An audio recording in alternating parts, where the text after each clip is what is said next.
इसी के साथ मैं मंच पर आमंत्रित करना चाहूंगी निखिल यादव जी, प्रांत युवा प्रमुख, उत्तर प्रांत विवेकानंद केंद्र। आप स्टेज पे आए और अपने विचारों से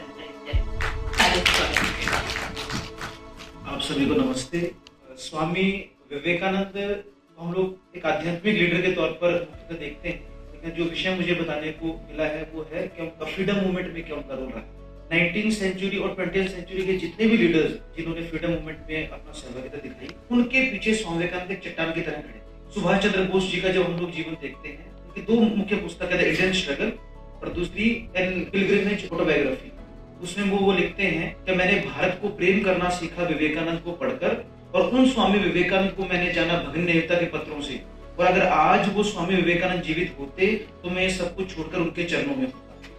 दूसरी एक विशेष बात जो वो कहते हैं कि स्वामी विवेकानंद ने भारतीय नव संतति के अंदर अपने अतीत के प्रति गर्व, अपने भविष्य के प्रति विश्वास, अपने स्वयं में आत्मविश्वास, आत्मसम्मान और आत्मगौरव की भावना जागृत करी। That Swami Vivekananda tried to infuse into the new generation a sense of pride in India's past, a faith in India's future, and a spirit of self-confidence, self-respect and self-dignity. स्वतंत्र भारत के जो पहले प्रधानमंत्री रहे पंडित नेहरू, उनकी दो पुस्तकें हैं, एक द डिस्कवरी ऑफ इंडिया, दूसरी the glimpses of the world history. उसमें पंडित नेहरू लिखते हैं, स्वामी विवेकानंदा's form of nationalism is a Hindu nationalism. It is not anti anyone, it is not anti-Muslim, it is not a narrow nationalism. Vivekananda came as a tonic to the depressed and the demoralized Indian mind, Hindu mind. He gave self-reliance and some roots in the past. Swami Vivekananda talked on many things, but one thing was constant among all of his things, and that was saying be abhay, be fearless. तो वो निरंतरता का विचार क्या, अभय बनो, अभय fearless बनो। पंडित नेहरू के एक पर्सनल सेक्रेटरी है एमओ मथाई, उनकी एक बुक है रेनेसेंस ऑफ नेहरू एज। उसमें जब वो बाबा साहब अम्बेडकर के साथ जब संवाद कर रहे होते हैं, तो बाबा साहब अम्बेडकर कहते हैं, the greatest Indian produced in the last 2 centuries is Vivekananda, not Gandhi. Mahatma Gandhi अपनी बुक में लिखते हैं माय एक्सपेरिमेंट विद ट्रूथ, मेरे सत्य के साथ प्रयोग। हम सब जानते हैं उस पुस्तक के बारे में, क्या मैं पैदल ही स्वामी जी से मिलने के लिए बेलूर मठ चल पड़ा था। स्वामी जी अस्वस्थ थे इसलिए मैं उनसे मिल नहीं पाया। पुनः गांधी जी जाते हैं 1921 में, स्वामी जी की जन्म शताब्दी पर 21 जनवरी को दिन तिथि के हिसाब से मनाया जा रहा था। उस दिन स्पीच में कहते हैं, मैं भारत को स्नेह पहले से ही करता था, लेकिन स्वामी विवेकानंद को पढ़कर मेरा भारत से स्नेह हजारों गुना और बढ़ गया।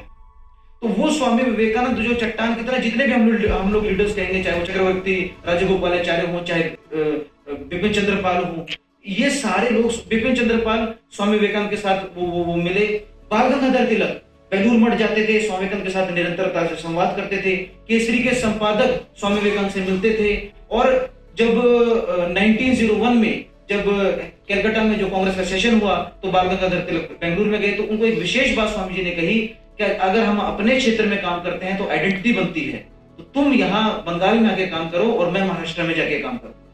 एक और विशेष बात जो भाई साहब मानेंद्र जी ने बताया कि हम भारतीय क्यों हैं, जब महात्मा गांधी जब गए साउथ अफ्रीका 1893 में, स्वामी जी गए शिकागो में, महात्मा गांधी को लोगों ने पूछा कि आप कुछ हिंदी के बारे में बताइए, कुछ हिंदुस्तान के बारे में बताइए, कुछ हिंदुत्व के बारे में बताइए, कुछ भारतीयता के बारे में बताइए, तो उनको कुछ पता नहीं था। उस समय राजयोग पब्लिश हो गई थी, स्वामी विवेकानंद की पुस्तक। वो राजयोग मंगवाते हैं और राजयोग से पढ़ के और फिर भारत क्या है, भारतीयता को समझाते हैं। इसीलिए रविंद्रनाथ टैगोर कहते हैं, if you want to know India, read Vivekananda, everything is positive in him, nothing is negative. आपको भारत को जानना है तो आप स्वामी विवेकानंद को पढ़िए, उनमें सब कुछ सकारात्मक है, कुछ भी नकारात्मक नहीं। स्वामी विवेकानंद ने हर एक युवा के अंदर, चाहे वो भारतीय हो या पश्चिम का व्यक्ति हो, उसके अंदर भारतीय का एक स्नेह जागृत कर दिया। स्वामी विवेकानंद जब पश्चिम में गए, उनकी एक डिसाइपल है सिस्टर क्रिस्टीन। सिस्टर क्रिस्टीन अपने रेनेसेंस में लिखती है, our love for India came to birth, अपने बारे में कहती है, our love for India came to birth when we first heard Swami Vivekananda saying India in his marvellous voice, his passion for India, his love for India. क्या हमने भारत देखा नहीं था, गूगल नहीं था, कुछ भी नहीं था? स्वामी विवेकानंद के सिर्फ इंडिया उन्होंने इतने स्नेह से कह दिया, तो हमको लगा यार भारत तो कुछ भी होगा, या विवेकानंद इतने स्नेह से कुछ कह रहे हैं। भगिनी निवेदिता लिखती है, भारत और स्वामी विवेकानंद दो अलग अलग चित्र नहीं थे। भगिनी निवेदिता लिखती है, the thought of India to Swami Vivekananda was like the air he breath. Swami Vivekananda के लिए भारत का विचार ऐसा था जैसे श्वास लेना हो। तो वो निरंतरता जो स्वामी विवेकानंद लगे रहे, भारत वापस आए और फिर उन्होंने भारतीय युवाओं को आह्वान किया। वो तो कहते थे, what I want is that my countryman should have muscles of iron, nerves of steel and mind like Thunderbolt. और युवाओं के अंदर उनका बहुत सारे अपेक्षाएं थी, तो वो कहते हैं my faith is in the younger generation, the modern generation. Out of them will come my workers and they will solve the whole problem like lambs. और फिर युवाओं को आह्वान करते हैं क्या men and women these are wanted.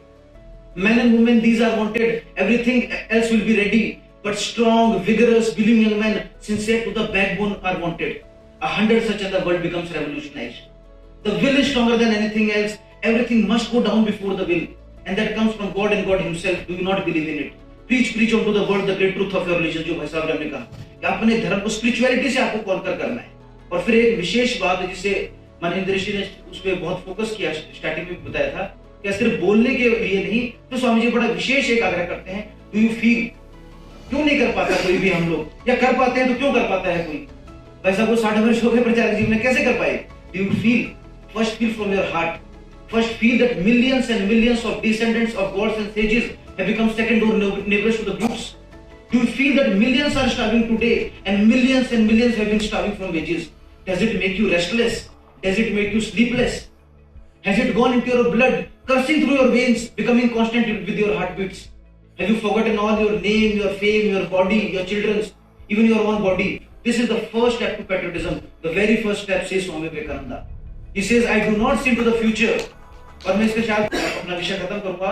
Swami ji कहते हैं, I do not see into the future, nor do I care to see, but one vision I see clear as light before me, that the ancient mother has awakened once more, sitting on her throne, rejuvenated, more glorious than ever.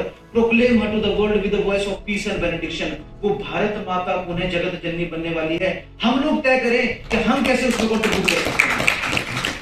Blessed are those whose bodies are destroyed in the service of others. Expansion is life. Contraction is death. They alone live who live for others. Rest are more dead than alive. सिर्फ वही जीते हैं जो दूसरों के लिए जीते हैं, बाकी संकुचित की तरह मर जाते हैं. मेरा सौभाग्य है कि मैं यहाँ बोल पाया. गुजरात, मराठा, द्राविड़, उत्कल, बंगा. जय हिंद. भारत माता की जय.